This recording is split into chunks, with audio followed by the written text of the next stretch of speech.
Couham marchait dans les ruelles étroites, le soleil couchant projetant des ombres allongées sur les murs de terre. Ses pieds nus frappaient le sol poussiéreux, tandis que son esprit s'emplissait d'un rêve qui lui semblait impossible. Depuis qu'il était enfant, il savait que la pauvreté de sa famille n'était pas une fatalité. Il voulait autre chose. Il voulait briller, être reconnu, et surtout, sortir sa mère et ses frères de la misère qui les rongeait. Son regard se posa sur la boutique de son oncle, à moitié abandonnée, où les marchandises anciennes s'empilaient comme des souvenirs d'une vie qu'il ne voulait pas connaître. Un jour, tout cela changera, murmura-t-il. Mais chaque soir, quand il rentrait chez lui, il voyait la faim et la fatigue sur les visages de ceux qu'il aimait, et son cœur se serrait. Les autres enfants jouaient, riaient, inconscients des chaînes invisibles qui les retenaient. Kwame, lui, rêvait d'un monde différent. Un monde où ses mains ne seraient plus sales de labeur inutile, mais couvertes d'or et d'influence. Pourtant, il savait que le chemin vers cette vie semblait impossible. Chaque jour, il se répétait qu'il devait trouver une opportunité, quelque chose qui changerait sa vie à jamais. Un soir, alors qu'il traversait le marché désert, il sentit un frisson parcourir son dos. Les étals étaient vides, et les lanternes vacillaient, comme pour lui signaler une présence étrangère. C'est là qu'il le vit, un vieil homme, assis sur un vieux tapis, ses yeux brillants d'une lumière que Kwame ne pouvait expliquer. Ses vêtements étaient étranges, d'un tissu inconnu et scintillant, à peine sous la lumière des lanternes. « Tu cherches quelque chose », dit le vieil homme d'une voix qui semblait sortir du vent lui-même. Kwame s'arrêta net, son cœur battant plus vite. « Qui êtes-vous » balbutia-t-il. Le vieil homme sourit, un sourire qui semblait à la fois bienveillant et inquiétant. « Je sais ce que tu veux. Je sais ce que tu désires au plus profond de ton âme. Je peux t'aider à l'obtenir. Richesse, pouvoir, reconnaissance, tout peut être à toi. » Kwame sentit son souffle se couper. Était-ce possible? Était-ce réel ou un rêve? Chaque fibre de son être criait que c'était dangereux, mais l'attrait du pouvoir et de la richesse était irrésistible. Sans réfléchir, il s'agenouilla devant le vieil homme. « Dites-moi, que dois-je faire ?» demanda-t-il, la voix tremblante d'excitation et de peur mêlée. Le vieil homme tendit une main ridée et fragile, et dans sa paume reposait une petite pierre noire, lisse et froide. « Prends ceci et accepte le marché. Tout ce que tu souhaites sera à toi. Mais sache, il y a toujours un prix. » Kwame fixa la pierre, ignorant encore que ce qu'il s'apprêtait à faire était bien plus qu'un simple geste. Sans comprendre pleinement, il prit la pierre et hocha la tête. « Je l'accepte. » À cet instant, un vent glacé traversa le marché vide. La lampe du vieil homme scintilla une dernière fois, puis disparut dans la brume nocturne. Kwame resta seul, tenant la pierre dans sa main. Un frisson étrange parcourut son corps, mais une chaleur nouvelle naissait dans son cœur. Pour la première fois, il sentit que ses rêves pouvaient devenir réalité, et c'est ainsi que tout commença. Sans le savoir, Kwame venait de vendre son âme. Le lendemain matin, Kwame se réveilla avec la pierre noire toujours serrée dans sa main. Il la regarda sous la lumière du soleil et sentit une chaleur étrange s'en dégager, comme si elle pulsait au rythme de son cœur. Une intuition sourde lui soufflait que ce petit objet contenait une force immense. Mais il repoussa cette pensée. Après tout, il avait maintenant un moyen de changer sa vie. Ce jour-là, tout sembla différent. Les passants lui lançaient des regards intrigués, certains semblant même lui sourire sans raison. Les commerçants du marché s'inclinaient légèrement lorsqu'il passait, et même le vieil oncle de Kouam, qui le connaissait depuis toujours, remarqua un changement dans sa posture, dans ses gestes, quelque chose de nouveau, de confiant et de magnétique. Alors qu'il se frayait un chemin à travers les ruelles, une silhouette se détacha dans l'ombre d'une maison abandonnée. C'était le vieil homme. Kouam s'arrêta, surpris. « Comment êtes-vous là ?» demanda-t-il, la voix tremblante. Le vieil homme sourit, mais cette fois, il y avait quelque chose de plus sombre dans son regard. « Je suis toujours là, Kouamé. Toujours. Tu as accepté le marché hier soir. Ce que je t'ai offert commence maintenant. » Avant que Kouam ne puisse répondre, une sensation étrange le traversa. Les sons de la ville semblaient s'estomper, les couleurs s'intensifier. Une vision fugace passa devant ses yeux. Un homme riche, entouré de bijoux et de billets, mais solitaire et inquiet. Puis, un autre flash. Kouam lui-même, dans un futur proche, avec des gens autour de lui qui sourient, mais dont les yeux cachent la peur et la jalousie. Le vieil homme brisa le silence. « Chaque désir a un prix, Kouamé. L'argent, le pouvoir, la reconnaissance, tout viendra à toi, mais tu devras apprendre à voir au-delà de la brillance. » Kouam sentit une vague de fierté et d'impatience. « Je ne crains rien. Je ferai tout pour réussir. Si c'est le prix à payer, je l'accepte. » Le vieil homme hocha lentement la tête. « Très bien. Mais souviens-toi, certains prix ne se voient prendre qu'après qu'il est trop tard. » Dans les jours qui suivirent, Kouam remarqua que tout semblait lui sourire. Les commerçants lui offrèrent des crédits sans qu'il ne demande. Les gens lui parlaient avec respect. Et les occasions de gagner de l'argent se présentaient presque magiquement. Il se lança dans de petits commerces et projets avec une intuition incroyable. Chaque décision semblait juste, chaque choix parfait. Mais quelque chose en lui changeait subtilement. Ses yeux brillaient d'une ambition plus froide. Ses sourires perdaient de leur chaleur. Et parfois, il surprenait des pensées sombres à l'égard de ceux qui étaient autrefois ses amis. Une nuit, alors qu'il s'endormait, Kouam rêva de la pierre. La voix du vieil homme résonnait dans ses songes. « Souviens-toi, Kouamé, tout ce que tu possèdes maintenant n'est pas vraiment à toi. Bientôt, tu verras ce que tu as réellement vendu. » Kouam se réveilla en sueur, le cœur battant. Il secoua la tête, refusant de croire à ce rêve. « Je suis en train de devenir ce que j'ai toujours voulu. Peu importe les avertissements. » Et pourtant, au fond de lui, un doute commençait à poindre, comme une petite flamme vacillante dans l'ombre. Ainsi commença le destin de Kouam.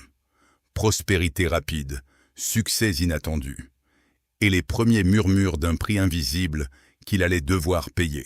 Kouam ne reconnaissait plus sa propre vie.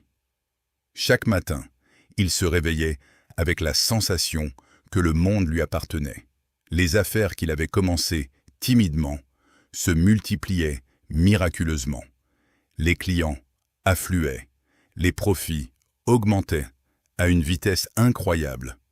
Il semblait avoir un don, une intuition surnaturelle pour savoir quoi acheter, vendre ou entreprendre. Ses amis et sa famille, d'abord incrédules, commençaient à le regarder avec admiration et un peu de peur. Son oncle murmura un jour « Kouam, c'est comme si tu avais touché quelque chose d'invisible. » Mais Kouam, emporté par l'ivresse du succès, ne voyait pas les ombres qui glissaient derrière son sourire. Il s'acheta des vêtements magnifiques, des bijoux étincelants, et son appartement devint le reflet de sa nouvelle richesse. Partout où il allait, les gens semblaient s'incliner, séduit par son charisme et son aura de réussite.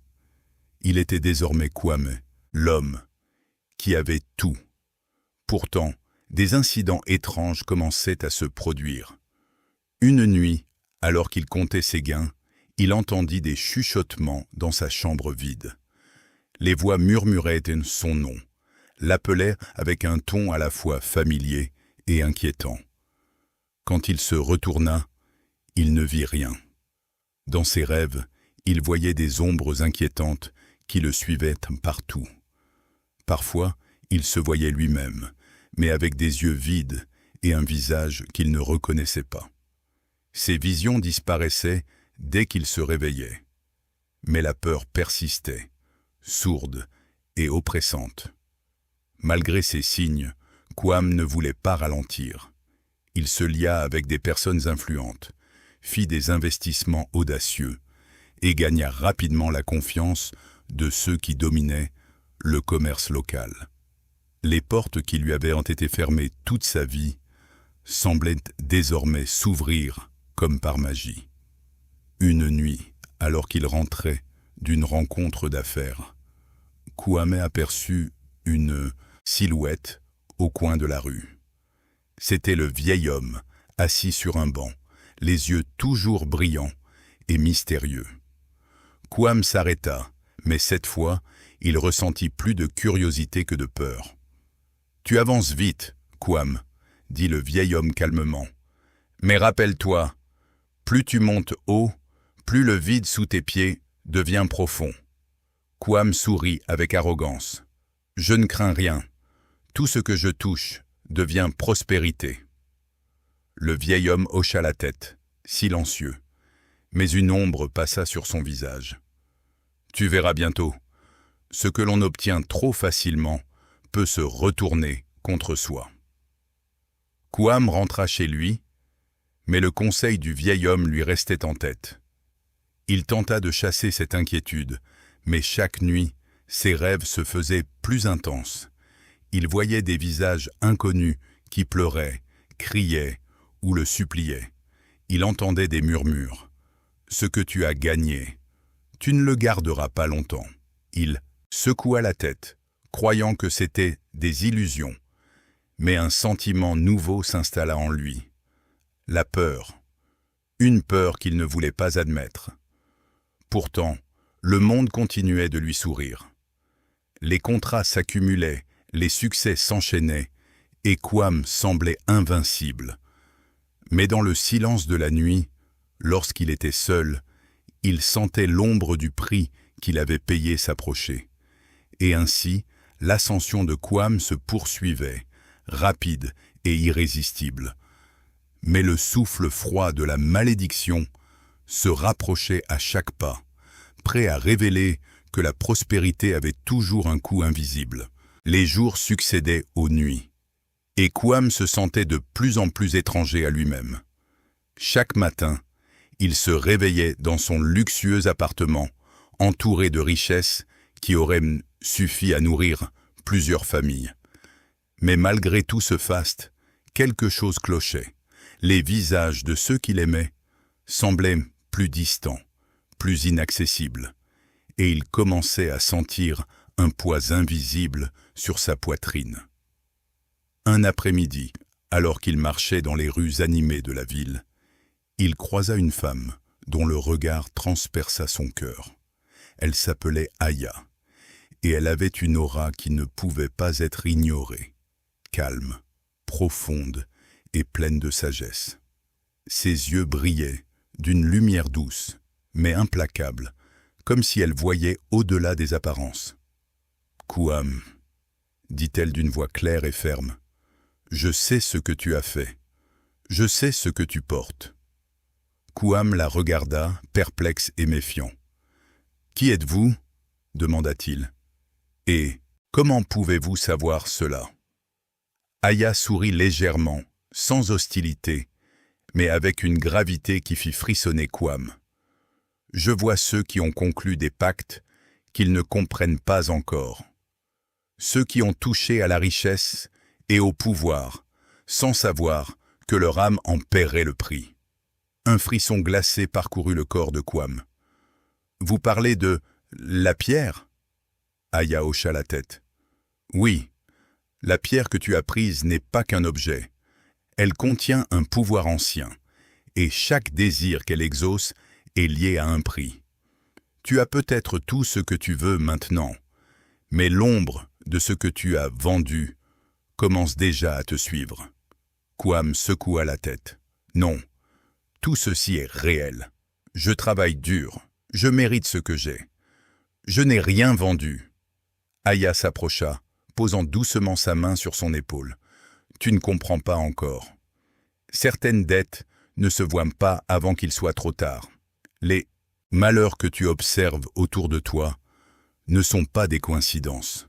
Les accidents, les trahisons, les pertes, tout cela était le signe que le prix approche. » Quam recula, le souffle court, mais un mélange de colère et de doute commença à germer en lui. « Vous essayez de me faire peur. Je suis en contrôle. Je contrôle tout. » Aya secoua la tête avec douceur. « Le contrôle est une illusion, Kwame. L'âme que tu as offerte, ou plutôt, que tu as donnée sans savoir, n'est pas quelque chose que tu peux dominer. Mais il existe un chemin pour éviter de tout perdre, si tu choisis de l'emprunter à temps. » Quam sentit une vague d'émotions le submerger. Peur, colère, mais aussi curiosité. Pour la première fois depuis sa rencontre avec le vieil homme, il commença à se demander si cette ascension fulgurante n'avait pas un prix qu'il ne pourrait jamais payer. Cette nuit-là, les rêves revinrent, plus sombres et précis que jamais. Il voyait ses proches, effrayés et tristes, tandis que des mains invisibles les éloignaient de lui. Il entendait le rire étouffé de la pierre et la voix lointaine du vieil homme. « Tu as tout ce que tu veux, mais bientôt, tu comprendras ce que tu as réellement vendu. » Quam se réveilla en sueur, le cœur battant. Mais au lieu de rejeter les visions comme auparavant, il sentit un frisson d'alerte. L'ombre de la malédiction ne faisait que commencer à se manifester. Et Aya, cette étrange femme sage, semblait être sa seule chance de comprendre et de se préparer à ce qui allait venir. À partir de ce jour, Quam sut que sa vie avait changé pour toujours. Les richesses et le succès ne suffisaient plus à remplir le vide qui grandissait en lui. Le prix invisible se rapprochait, et chaque choix qu'il ferait désormais serait déterminant. Les semaines passèrent, et Quam sentit pour la première fois que tout ne lui souriait pas. Ses affaires prospéraient toujours, mais les sourires autour de lui devenaient plus rares, les regards plus froids. Les amis qu'il avait soutenus depuis l'enfance semblaient distants, presque effrayés par la personne qu'il devenait. Ses proches murmuraient dans son dos, et il comprit que l'avidité qu'il avait portée au sommet commençait à isoler son âme. Un soir, alors qu'il rentrait d'une réunion d'affaires, il trouva son meilleur ami assis devant sa porte, le visage marqué par la peine. « Kwame, qu'est-ce qui t'arrive? Tu n'es plus le même. Tu nous ignores. Tu ignores ceux qui t'aiment vraiment. » Quam serra les poings, la colère montant. « Je fais ce que je dois faire. Je construis un avenir pour nous tous. Si vous ne comprenez pas, c'est votre problème. » L'ami secoua la tête, triste. « L'argent n'achète pas. Tout, et certaines pertes, ne se rattrapent à jamais. » Ces mots frappèrent Kwame comme un éclair. Il sentit une peur qu'il avait longtemps repoussée. Le doute s'infiltrait dans son cœur. Ses rêves, ses ambitions, sa richesse. À quel prix les obtenait-il? Et à quoi servait tout cela si les gens qu'il aimait s'éloignaient de lui? La nuit, les visions et les murmures reprirent de plus belle. Dans ses rêves, il voyait des visages qu'il reconnaissait à peine, sa famille, ses amis, tous pris dans une brume sombre. Des voix chuchotaient, tristes et accusatrices. « Tu as pris ce qui n'était pas à toi, et nous payons le prix. » Le lendemain, un accident survint dans l'un de ses investissements. Un partenaire autrefois loyal trahit Kwame, emportant avec lui une fortune considérable. Ce fut le premier vrai choc. La prospérité rapide qu'il croyait acquise n'était qu'un mirage fragile. Aya réapparut ce soir-là, ses yeux remplis de gravité. « Kwame, tu vois maintenant, les signes ne sont plus des avertissements, ils deviennent réalité.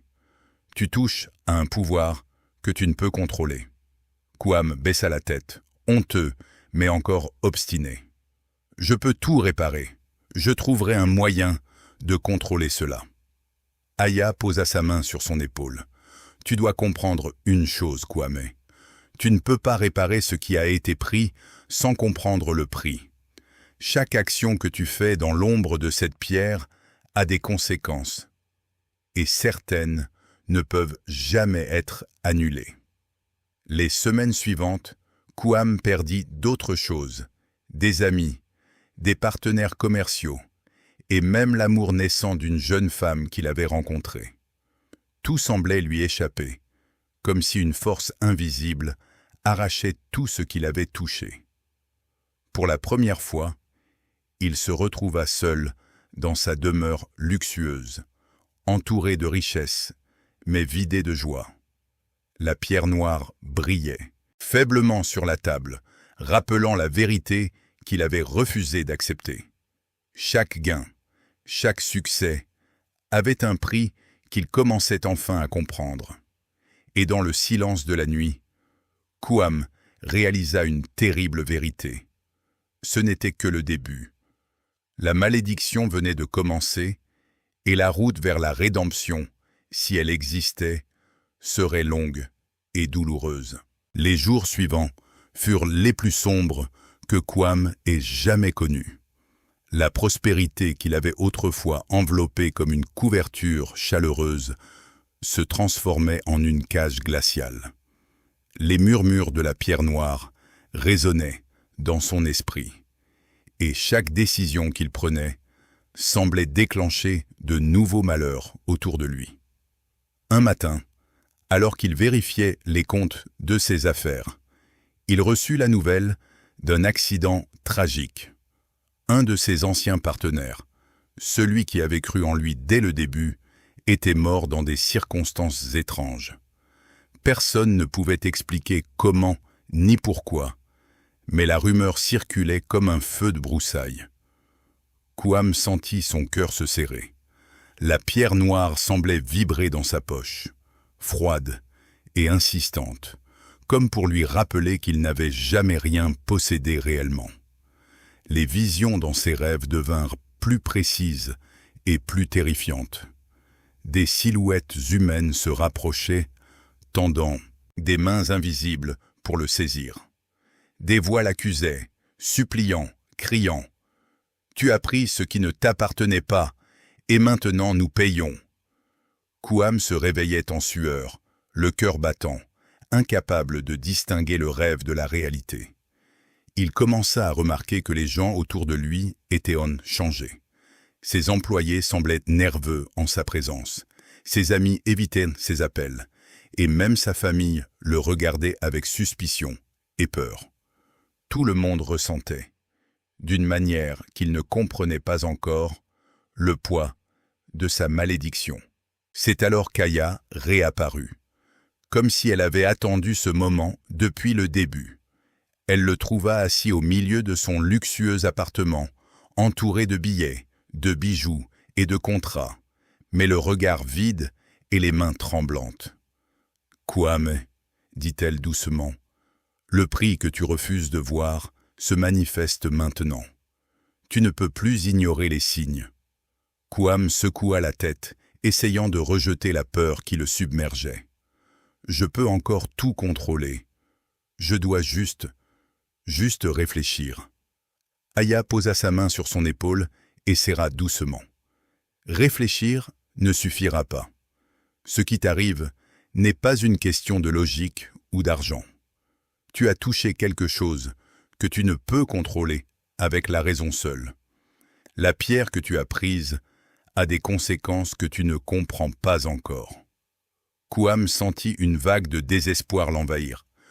Tout ce qu'il avait désiré avec tant de ferveur, richesse, reconnaissance, pouvoir, commençait à se retourner contre lui. Ses rêves, qui autrefois le portaient vers les étoiles, étaient désormais hantés par les ombres de ceux qui l'avaient blessé, consciemment ou non. Une nuit, alors qu'il se promenait dans les rues désertes, il vit une silhouette floue dans l'obscurité.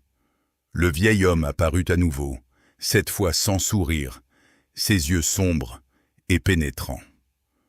Kwame, il est temps de comprendre que tout a un prix. Tu ne peux plus reculer. Le cœur de Kwame battait à tout rompre. Il avait enfin compris que sa vie avait changé à jamais. Chaque richesse, chaque succès, chaque sourire qu'il croyait sincère était lié à un pouvoir qu'il ne maîtrisait pas et à un prix qu'il allait bientôt devoir payer. Et dans le silence de la nuit, il sentit l'ombre de la pierre s'étendre sur lui, glaciale et inévitable. La malédiction n'était plus un avertissement. Elle était devenue réalité. Quam n'en pouvait plus. Les jours de prospérité et de gloire semblaient désormais des souvenirs lointains, remplacés par une peur sourde qui le suivait partout. Les accidents, les trahisons, les malheurs, tout semblait le rattraper. Chaque visage qu'il croisait portait la marque de son erreur, et son cœur commençait à se briser sous le poids du remords. Une nuit, il décida de chercher le vieil homme. Si quelqu'un pouvait lui expliquer ce qui se passait, c'était bien lui. Il marcha longtemps dans les ruelles silencieuses, le souffle court et les mains tremblantes, jusqu'à ce qu'il le trouve enfin, assis sur le même vieux banc où tout avait commencé. « Pourquoi » hurla Quam, les larmes aux yeux. « Pourquoi moi? Pourquoi tout ce succès me détruit-il » Le vieil homme le regarda calmement, ses yeux brillants d'une lumière froide. « Tu ne comprends toujours pas, Quam. Tout ce que tu as obtenu, tu l'as payé avec quelque chose que tu ne voyais pas. »« Quoi » Quam sentit la colère se mêler à la peur. « Je n'ai rien vendu. Je n'ai jamais signé quoi que ce soit. » Le vieil homme soupira. « C'est vrai, tu ne l'as pas signé avec de l'encre ou du papier. Mais ton cœur, ton désir ardent de richesse et de pouvoir, c'était suffisant. Tu as accepté le marché sans même le savoir. Chaque pensée de gloire, chaque ambition dévorante, chaque envie de surpasser les autres, c'était le pacte. » Quam recula, abasourdi. « Je n'ai rien demandé. Je voulais juste changer ma vie, aider ma famille. Et tu l'as fait. Mais le prix ?» Le vieil homme leva la main, et Quam eut l'impression que le monde se figeait. « Le prix, c'est ton âme. La pierre que tu tiens n'était qu'un symbole. Tout ce que tu as gagné, tout ce succès, n'était possible que parce que tu as troqué ton essence pour l'obtenir. » Kwame sentit un vertige le submerger. Ses mains tremblèrent et il s'effondra sur le banc, incapable de parler. « Alors, je suis perdu. » Le vieil homme posa une main sur son épaule, plus douce que jamais. « Pas encore, Kwame. Tout n'est pas terminé. Mais tu dois comprendre que la rédemption n'est possible que si tu es prêt à tout abandonner pour retrouver ce que tu as perdu. Et le temps presse. » Quam ferma les yeux, une vague de désespoir et de regret l'envahissant. Il pensait à sa famille, à ses amis, à ceux qu'il avait blessés sans le savoir. Chaque sourire qu'il avait cru sincère était maintenant teinté de tromperie. Chaque succès qu'il avait célébré portait la marque de sa malédiction. Le vieil homme se leva, laissant derrière lui un silence pesant. Réfléchis bien, Kwame. Le choix que tu feras maintenant déterminera le reste de ton existence. Seul, Kwame resta là, les larmes coulant sur ses joues. Il comprit, enfin, l'ampleur de son erreur. Ce n'était pas l'argent, ni le pouvoir, ni même la reconnaissance qui le détruisaient. C'était lui-même et son ignorance du prix qu'il avait payé. Cette nuit-là, dans le silence glacé de la ville, Kwame fit le premier pas vers la rédemption. Mais il savait déjà que le chemin serait long, douloureux et semé de sacrifices qu'il n'aurait jamais imaginés. Le lendemain de sa confrontation avec le vieil homme, Kwame ne trouva plus de repos. Chaque minute passée dans le luxe, dans les rires factices et la prospérité illusoire, le remplissait d'un vide plus profond que jamais. Il savait qu'il devait agir, qu'il ne pouvait plus se contenter d'ignorer ce qu'il avait perdu. Aya réapparut au moment où il se sentait le plus perdu, comme si elle avait attendu patiemment ce réveil intérieur. « Kwame », dit-elle, les yeux emplis de gravité et de compassion. « Le chemin de la rédemption existe, mais il est difficile et dangereux. Chaque âme que tu as involontairement corrompue doit être reconnue et purifiée. » Kwame acquiesça avec détermination. « Je ferai tout ce qu'il faut. Dites-moi ce que je dois faire. » Aya lui expliqua qu'il devait entreprendre un voyage initiatique, rencontrer des sages, des guérisseurs et des anciens qui comprenaient les forces invisibles qui régissaient le monde. Il ne suffisait pas de rembourser ce qu'il avait pris matériellement. Il devait restaurer l'équilibre de son âme et réparer les torts qu'il avait causés.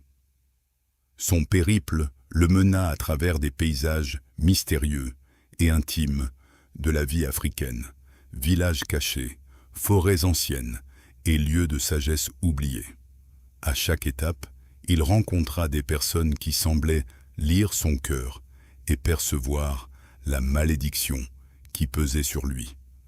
Certains lui enseignaient des rituels de purification, d'autres l'aidèrent à confronter ses propres erreurs et son arrogance passée. Chaque rencontre était un test.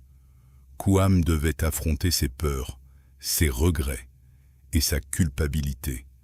Il revivait les moments où son ambition avait blessé les autres, le partenaire trahi, l'ami ignoré, la jeune femme qu'il avait séduite et abandonnée pour le succès.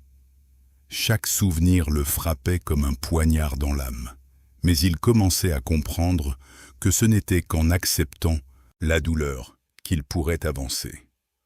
Un soir, au bord d'une rivière tranquille, Aya l'observa alors qu'il méditait sous le ciel étoilé. « Tu avances bien, Kwame, mais le plus difficile est encore à venir. Il te faudra un sacrifice. »« Quel sacrifice ?» demanda-t-il, le cœur battant. « Celui qui te tient à ton succès matériel, celui que tu aimes le plus dans le monde matériel, doit être renoncé pour sauver ton âme. Sinon, rien ne pourra réparer ce qui a été perdu. » Kwame ferma les yeux, le souffle court. Il pensait à tout ce qu'il avait accumulé, l'argent, les biens, le pouvoir, et à la solitude qui s'était installée. Le prix était immense, mais pour la première fois, il comprit que sa vie et son humanité valaient plus que tout. Ainsi, la quête de Kwame commença véritablement, réparer ce qui pouvait l'être, accepter la douleur et se préparer au sacrifice ultime. Chaque jour, chaque épreuve, chaque rencontre le rapprochait de la rédemption. Mais le temps pressait. La malédiction n'attendrait pas éternellement, et chaque retard pouvait sceller son destin à jamais. Cette nuit-là, assis sous les étoiles, Kwame fit une promesse. Il ne reculerait devant rien pour sauver son âme, même si cela signifiait tout perdre. Le vent soufflait fort cette nuit-là. Kwame se tenait debout au centre d'un cercle tracé au sol avec de la poudre blanche et des herbes sacrées. Autour de lui, le silence était lourd, presque vivant. Aya se tenait à quelques pas, immobile, les yeux fermés comme si elle écoutait des voix que lui ne pouvait pas entendre. La pierre noire était dans sa main. Elle brillait plus que jamais. Elle n'était plus froide. Elle était brûlante. « C'est ce soir, » murmura Aya. « Si tu hésites encore, il sera trop tard. » Kouam ferma les yeux. Son esprit était envahi d'images. Ses premiers succès, les applaudissements, les regards admiratifs, les billets qui s'empilaient, le respect, le pouvoir. Puis vinrent les autres images. Son ami qui s'éloignait, le partenaire mort, les regards pleins de peur, la solitude dans son immense appartement, les cauchemars. Et cette voix, tout a un prix. Soudain, une présence se manifesta dans l'obscurité. Le vieil homme apparut à l'extérieur du cercle, plus grand, plus imposant que jamais. Son visage n'était plus celui d'un simple vieillard. Il semblait ancien, comme le temps lui-même. « Kouamé !» Sa voix résonna comme un écho profond. « Tu as profité de mes dons, tu as goûté au pouvoir. Maintenant tu veux revenir en arrière. » Kouam sentit ses jambes trembler, mais il resta debout. « Je ne veux plus de cette richesse, » dit-il d'une voix brisée. « Je veux ma paix, je veux mon âme. » Le vieil homme éclata d'un rire grave. « Ton âme ? Tu me l'as donnée avec ton ambition, avec ton désir de dominer, avec ton cœur rempli d'avidité. Tu crois qu'un simple regret suffit ?» La pierre vibra violemment dans la main de Kouam. Des visions l'assaillirent. Il se voyait riche à nouveau, encore plus puissant qu'avant. Des foules l'acclamaient. Il ne manquait de rien. Une tentation immense. Une voix douce chuchota à son oreille. « Garde tout et oublie cette peur. » Son cœur se serra. Aya cria. « Ne l'écoute pas, ce n'est pas ta voix. » Kouam tomba à genoux. La lutte était intérieure, violente, invisible. Il comprit alors une vérité terrible. Le pacte n'était pas seulement extérieur. Il vivait en lui, dans son orgueil, dans son besoin de reconnaissance, dans sa soif de grandeur.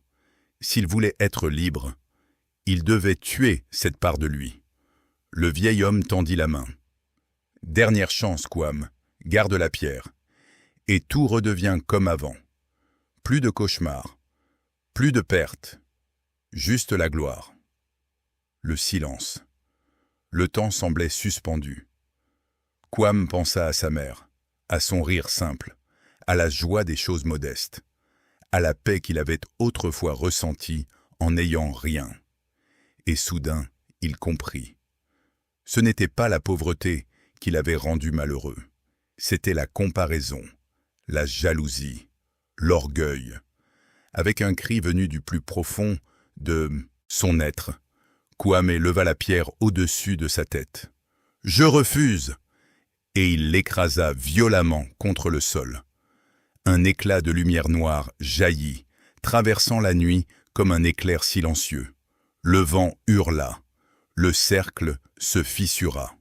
Le vieil homme poussa un cri de rage qui résonna dans l'air. Puis, plus rien. Le silence.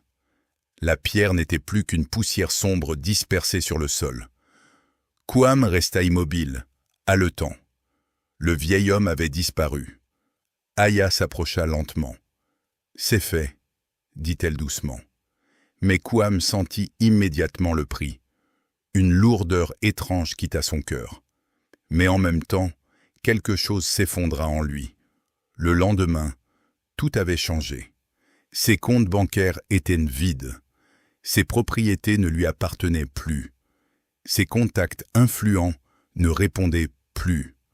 Sa richesse s'était évaporée comme si elle n'avait jamais existé. Il ne lui restait presque rien. Presque. Il lui restait la paix. Pour la première fois depuis longtemps, il dormit sans cauchemar. Mais le sacrifice était réel. Il devait tout recommencer. Sans magie, sans pacte, sans raccourci, seulement avec son travail et son humilité retrouvée.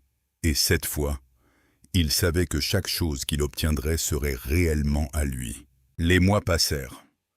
Kwame n'était plus l'homme que tout le monde admirait, ni celui que tout le monde craignait. Il était redevenu simple. Ses vêtements étaient modestes. Sa maison était petite. Son nom ne circulait plus dans les conversations des puissants.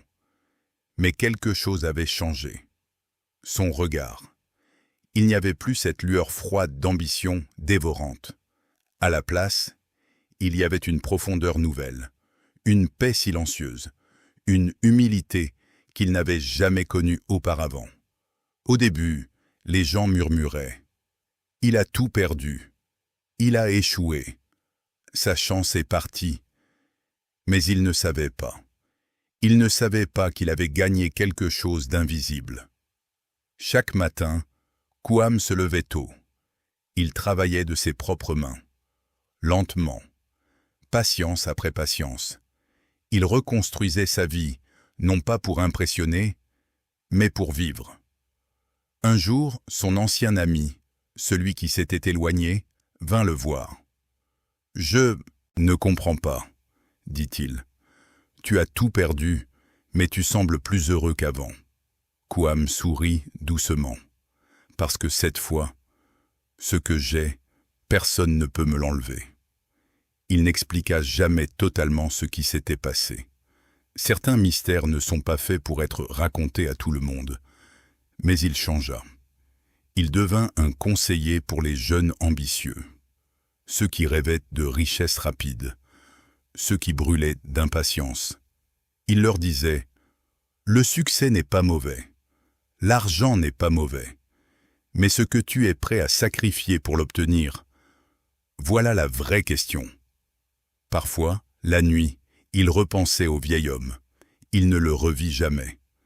Mais il comprit une chose essentielle. Le pacte le plus dangereux n'est pas toujours signé avec du sang ou de l'encre. Il est signé dans le cœur. Le jour où tu laisses l'orgueil prendre la place de la gratitude. Le jour où tu préfères l'apparence à la paix. Le jour où tu veux briller, coûte que coûte. Kwame avait vendu son âme sans le savoir. Pas à cause d'une pierre, pas à cause d'un vieil homme, mais à cause de son propre désir incontrôlé. Et il avait dû tout perdre pour comprendre. Les années passèrent. Sa vie resta simple, mais stable. Il reconstruisit des relations. Il demanda pardon. Certains lui pardonnèrent, d'autres non. Mais il accepta. Un soir, assis sous le ciel étoilé, il murmura « Merci de m'avoir réveillé ». Il ne parlait à personne en particulier. Peut-être à la vie, peut-être à Dieu, peut-être à lui-même. Et dans le silence paisible de la nuit, il comprit que la véritable richesse n'était jamais dans les billets, ni dans le pouvoir, ni dans les applaudissements. Elle était dans la paix intérieure. Morale de l'histoire, on peut gagner le monde entier et perdre son âme. Mais celui qui reconnaît son erreur et accepte de sacrifier son orgueil peut toujours retrouver la lumière. Abonnez-vous pour ne pas manquer les prochaines histoires inspirantes et émouvantes comme celle-ci. Votre soutien compte énormément pour nous. Merci.